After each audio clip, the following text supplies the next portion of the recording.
about to see depicts a citizen in Vietnam as a result, so distant and unexpected, of the defeat of the French in that region in 1954. The whole region did belong to the French, but they were defeated, and it was necessary to have a new Congress, which was held at Geneva. South and North Vietnam were to be independent. They were to have the right to unification, and they were to be entirely free from foreign interference. Everybody agreed to this, and the Americans also agreed, but their agreement was based on a tacit presupposition that they would not observe its consequences.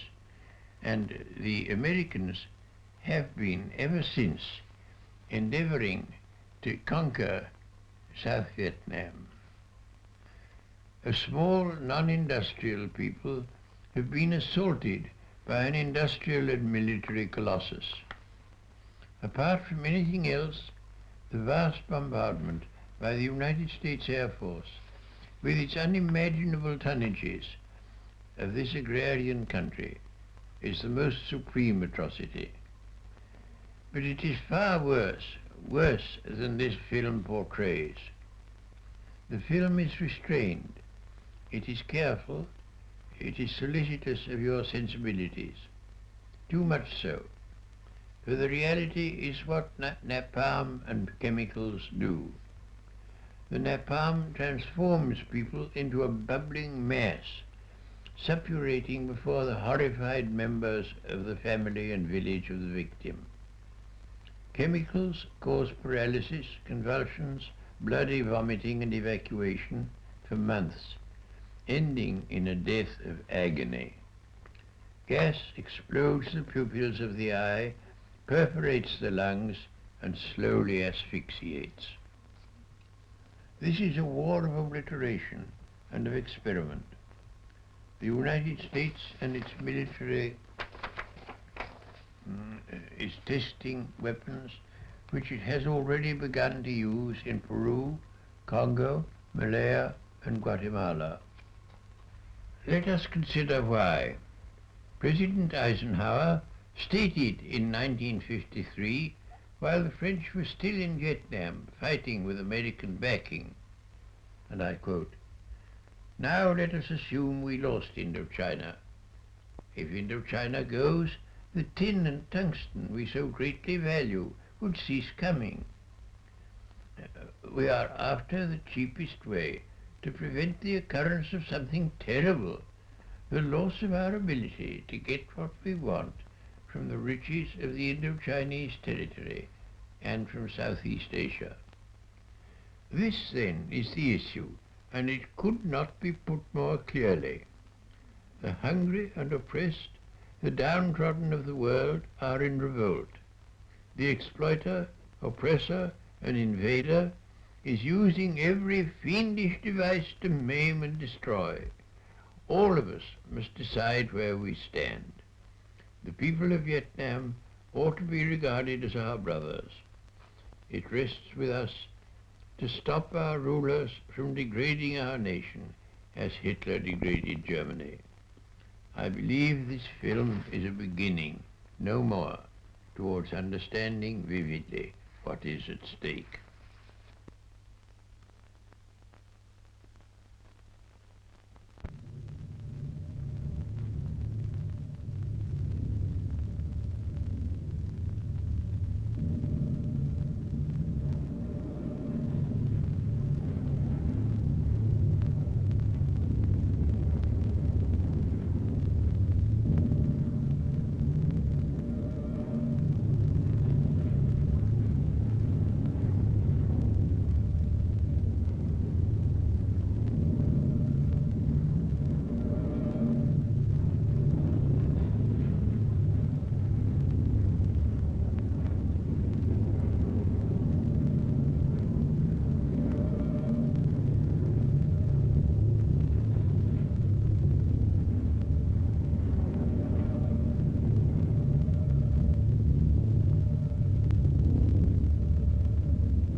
On the 7th of February, 1965, United States aircraft flew across the 17th parallel and attacked the Democratic Republic of North Vietnam. A new phase of the attempts by the United States government to impose its own solution in Vietnam had begun. The fighting in the South was going badly for the Americans. This was their justification for carrying the war into the North. In spite of the massive build-up of their forces, over 3/4 of South Vietnam, 10 million people, had been freed from the control of the various puppet regimes supported by the United States.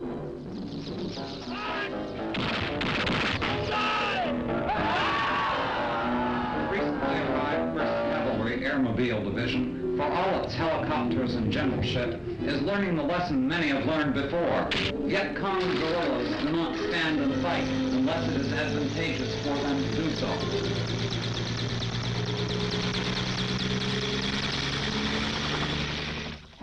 Pilots are briefed for attacks on North Vietnam from aircraft carriers, from Guam, from bases in the south.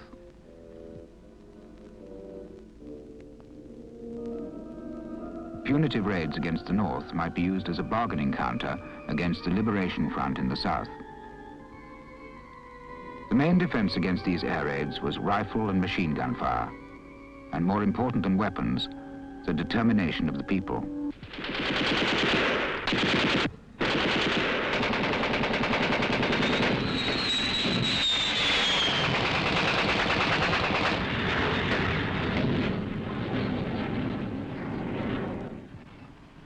Londoners who remember the Blitz can appreciate the absence of fear in the streets of Hanoi as the people prepare to protect their capital city under the constant threat of American bombing. They've won their first victory, the victory over fear.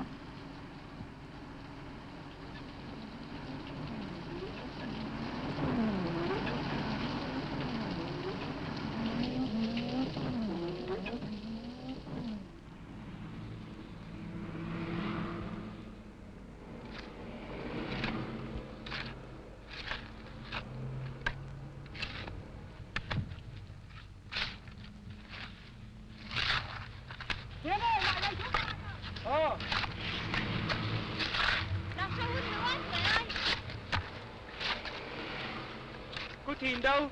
Đưa đổi cái sáng rồi. Chừng nào đội 7 đến đấy? Có Lý Mấy ở đây đâu rồi? Chả biết, tối về cơ sở rồi. Đến đây, lại đây giúp tôi tay nào. Lại đây rồi đấy. They're more concerned with the news from the fighting fronts in the south and from the other parts of their country which are being bombed. They're taught how to bring down aircraft by rifle fire. People who are not afraid, who face the hostile planes as they sweep in to attack, fight back even with rifles. In the countryside, there's the same calm and determination.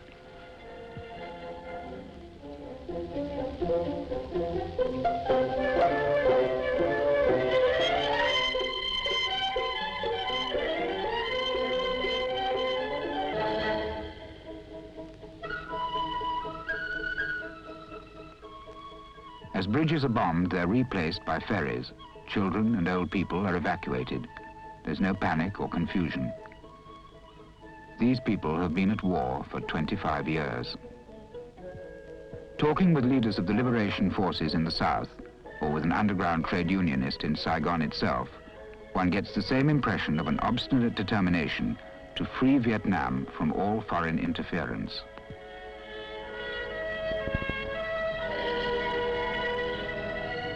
It's this determination which has brought together peasants and workers, students and professional men, representatives of all political parties and all religions in the National Liberation Front. This was formed in 1960 to end the United States intervention and establish an all-party government based on neutrality as a first step to the reunification of Vietnam.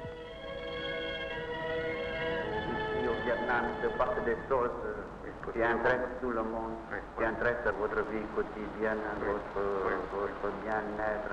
Tout est en jeu. Les Américains sont en train de faire des choses bouleversantes dont vous ignorez même l'existence. The struggle against the French colonialists, which ended in the victory of Dien Bien Phu, gave the Vietnamese people an independent country, but one which was divided in two in order to facilitate the French withdrawal. By the terms of the Geneva Agreements, free elections should have reunited the country within 2 years. But the Diem regime, installed and supported in the south by the United States, broke the agreements, refused to hold elections, and began a new war. Organized in guerrilla units, the resistance fought back, bringing down one puppet regime after another and forcing the Americans to raise the number of their troops to 100,000, to 250,000, but to no avail. The Americans no longer tried to occupy the countryside. They bombarded.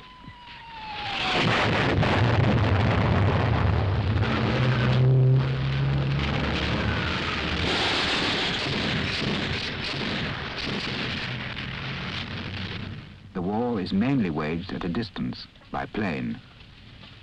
The daily average tonnage of bombs dropped on this small country exceeds that of the Second World War.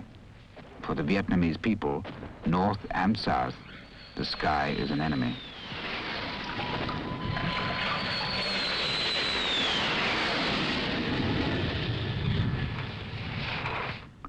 In the north, the only sign of the Americans is the roar of planes overhead and the bursting of bombs on the ground. But the people know that invasion is possible. They're ready for it. To understand their feelings, we must remember Britain in 1940, when Nazi planes were the forerunners of an invading force poised on the other side of the Channel.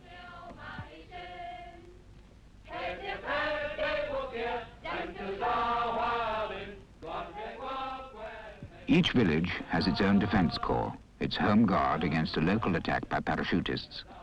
But if necessary, they can be grouped into an army trained for guerrilla warfare.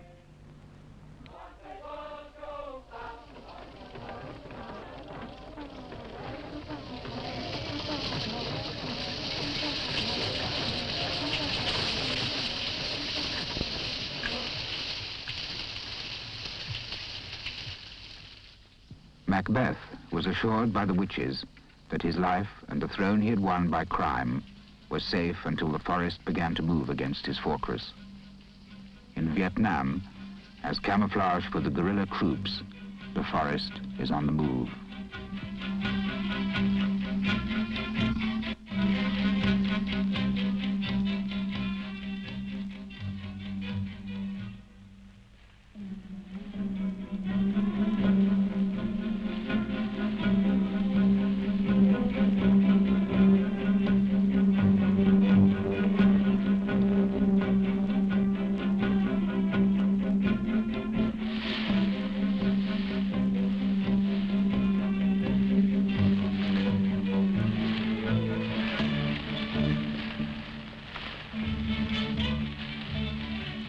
Vietnam peasants have become soldiers.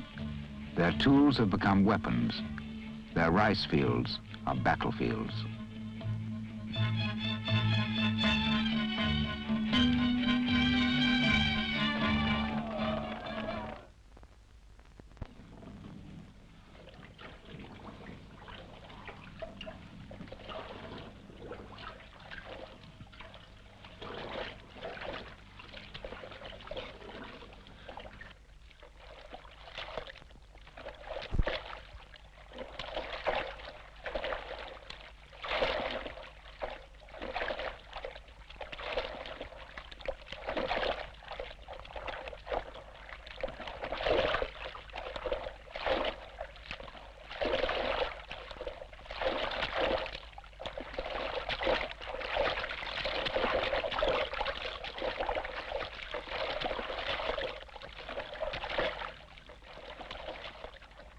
Before division, the southern part of the country supplied most of the food for Vietnam, mainly rice, and the coal mines and mineral wealth were in the north. By splitting the country permanently in two against the terms of the Geneva Agreements, it was hoped to cripple the country and weaken its resistance. Up to 1954, the Vietnamese had to import even nails and sewing needles from France. After the United States imposed a blockade, the Democratic Republic had to make everything for itself. With only a few factory buildings, only a few machines without spare parts, only a few trained technicians, they had to build up their industry almost from nothing. Now there are two fronts in the north, the war and the economy.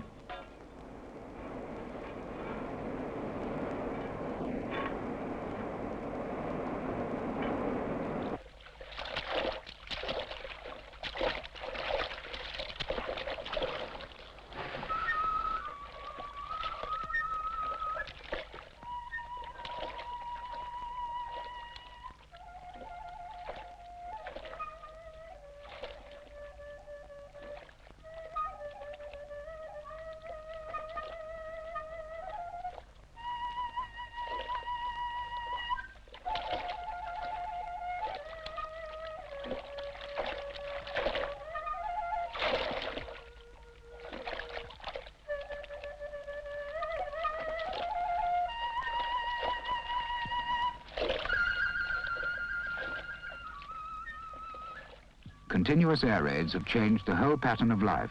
The days are used for the work of defense, the nights for the work of production. At harvest time, the work of getting in the crops and watering the new rice plants never stops, not even for air raid alerts.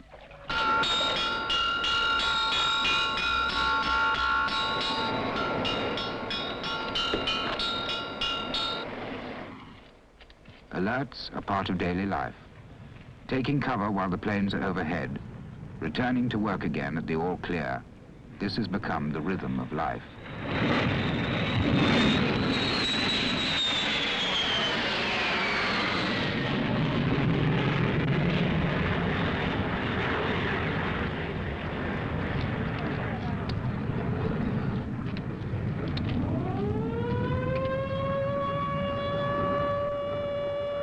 Cán bộ và đồng bào chú ý. Lại một lần nữa xâm phạm vùng trời tỉnh nhà, các đơn vị dân quân tự vệ và đồng bào chú ý, tất cả sẵn sàng vào vị trí chiến đấu và tập chiến.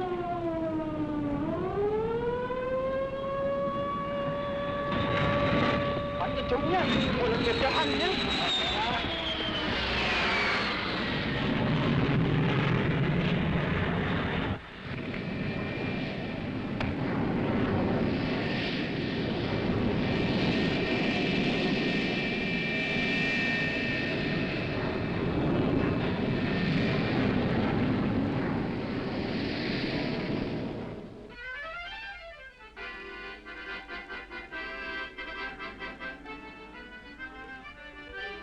This is a war waged by a people, by every man, woman and child with whatever weapons they can find. It's the kind of war that defeated Napoleon in Spain and Russia, that helped to defeat Nazi Germany in occupied Europe.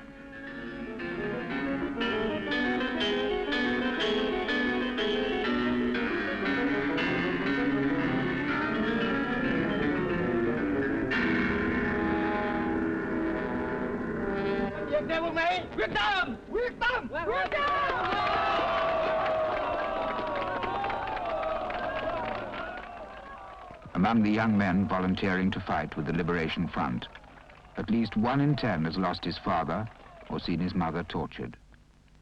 They were born into war, brought up during war, matured by war. They belong to a generation that has never known peace.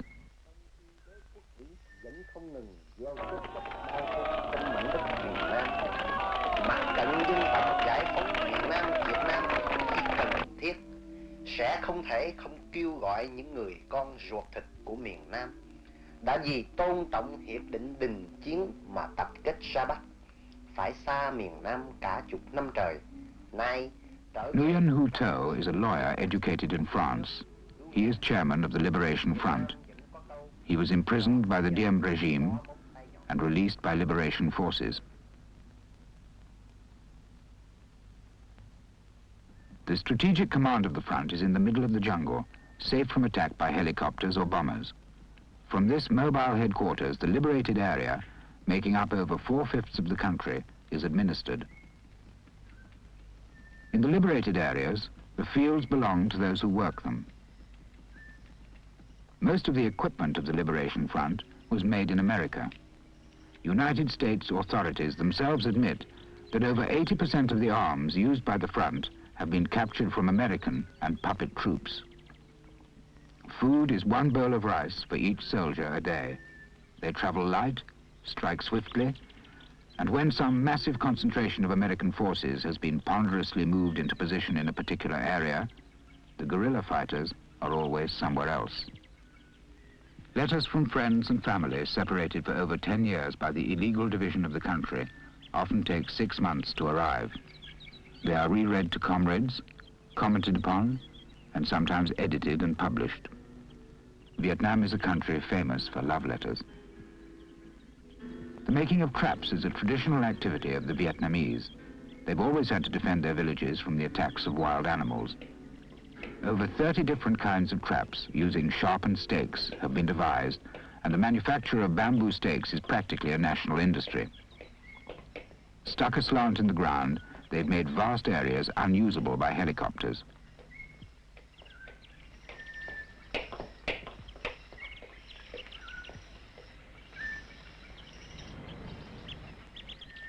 As Ho Chi Minh explains, for 20 years, the whole of Vietnam has been a vast trap. 2 armies, each of 500,000 men, have been caught in it. First the French Expeditionary Force, and then the Americans and their mercenaries in the south. Ho Chi Minh compares the war to a fox hunt. When the 2 hind paws of the fox are caught by a spring trap, the fox fights like the Americans in the south. He tries to pull himself out. He becomes furious. He strikes at the air with his front paws and catches them in another trap.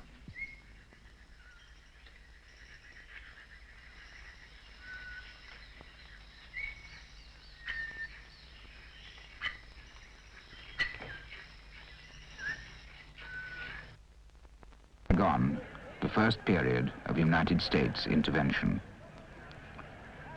As soon as the Geneva Agreements were signed and the French began to move out, the United States moved in as advisors and specialists to begin with, then more openly in complete defiance of the agreements which prohibited any foreign intervention in the north or in the south.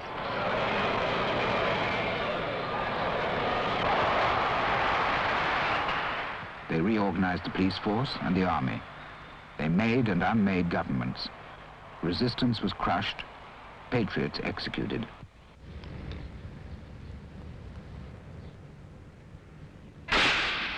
They also modernized the nightclubs and brothels on the Catinat Road.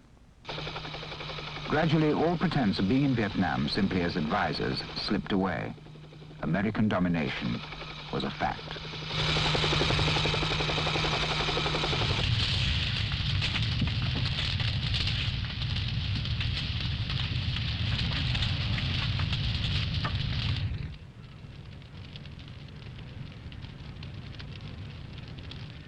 The second period of intervention, escalation of the war, the launching of incessant bombing raids on mines, roads, factories, and railways in the north.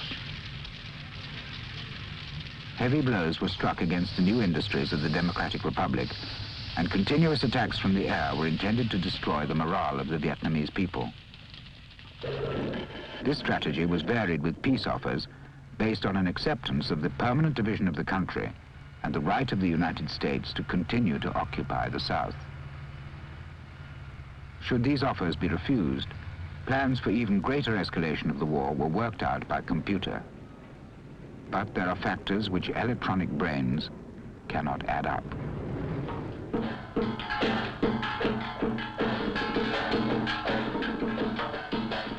"4,000 years of legend, 2,000 years of history, an original civilization called Indo-Chinese because it was neither Hindu nor Chinese, 25 years of resistance to colonial domination." At Geneva in 1954, the sovereign independent state of Vietnam was recognized. One people with the same language and the same culture, the same respect for their own leaders who've guided their struggle for so many years. They cannot be divided by computers.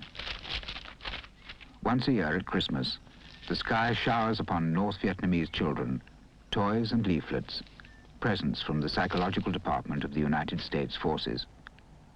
The same sky that for the rest of the year rains down on them napalm and high explosive bombs. Each factory, each settlement, has its numbered sequence in the mathematical progression of bombardments, worked out logistically. This escalation of death is based on the psychological premise that if you kill enough people, a country will stop resisting. The same false psychology that Hitler used against the British people. The stake for the United States government is no longer Vietnam, neither its wealth nor its strategic importance. The object now is to prove once and for all that the peoples of Asia, or of Africa, or of Latin America cannot resist a country which has the most powerful arms. Vietnam is the laboratory in which the Pentagon is testing its techniques of anti-insurrectionary war. The Vietnamese people are its guinea pigs. One of the most vaunted of these techniques is the blanket bombing by the giant B-52s and 57s. Originally designed for carrying atomic weapons, these planes are capable of dropping enormous loads of conventional bombs. They plaster a district of 2 square miles, leveling trees, destroying dikes, leaving nothing in their wake but a pockmarked desert like a landscape on the moon. In Washington, the project of bombing the dikes and rivers of the North, spreading flood and famine over a whole land, is calmly discussed by generals who enjoy the confidence of their president. But many sections of the American people do not support this war in their name. There is a rising tide of opposition to the government's policy in Vietnam.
When an air raid warning sounds, everyone knows what he has to do.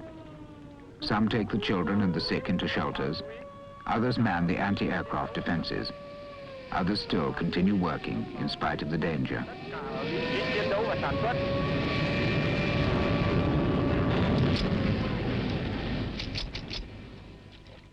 The work must go on. Men and women, side by side, working and fighting together. 25 years of war have taught the Vietnamese courage and determination and unity. Their skill and intelligence have been developed in struggle. Everything they have to do is well planned: how to attack, how to defend themselves, how to treat the prisoners who fall into their hands. It is their country, and they all have a stake in it. In the areas they've won back, the land is redistributed, and a plot is kept for each fighting man.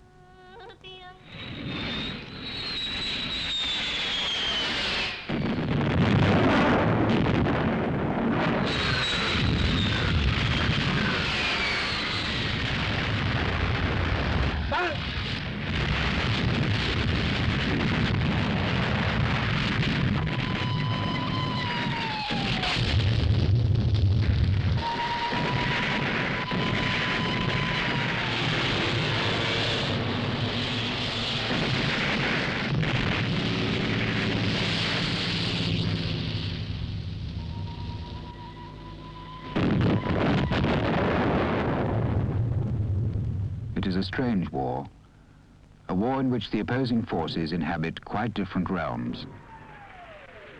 On the ground, working and fighting together, the people of Vietnam. In the air, the enemy. Their planes pass overhead at the speed of sound.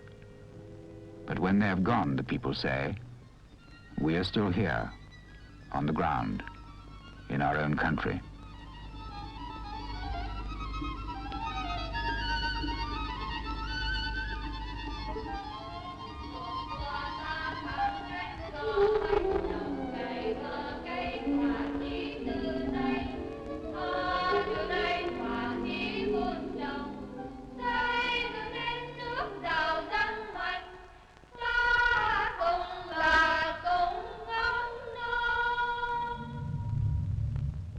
The people of Vietnam will live free or die. How long will it take us to understand this?